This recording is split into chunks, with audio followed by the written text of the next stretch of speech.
So Mr. Puri, I'm just picking up on what you've said. You're essentially saying that any further cut in excise on either petrol or diesel will be incumbent on non-BJP states first cutting VAT?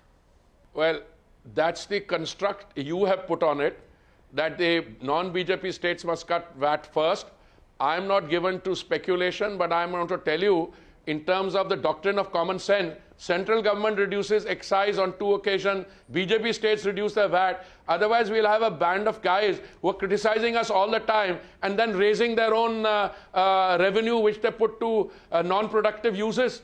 I mean, you've got a government in Punjab and a government in Delhi which admitted to a party, I'm talking about the party, they admitted to spending 1,100 crores on advertisements, Vigyapan, and they couldn't pay 400 crores for the RRTS project. Equally, they are raking it in on liquor, both legit and the scandal part, and they are not reducing VAT in Punjab. In fact, they increased the VAT recently. So all I'm saying is, yes, I'm in a slightly negotiating mood, but I'm not the guy who calls the shots.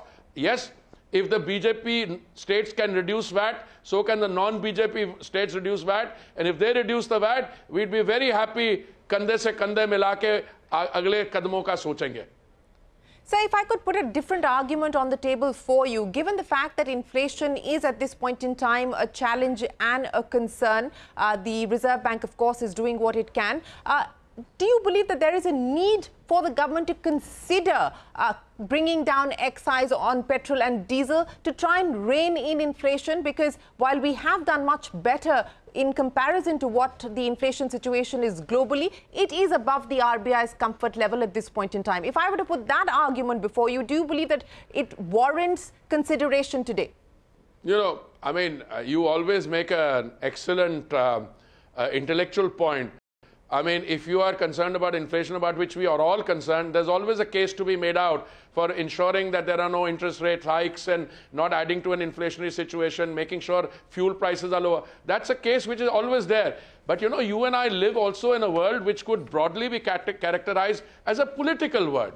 I mean, you want me to reduce excise, which I did. You want the BJP states to reduce VAT, which they did. Now, we'll all talk about inflation. Let's start by reduction of VAT in the non-BJP states. And then, you know, what my senior colleague Nirmala ji is tasked to do, what the RBI is tasked to do, I'll sit down with them and see what more we can do in this sector.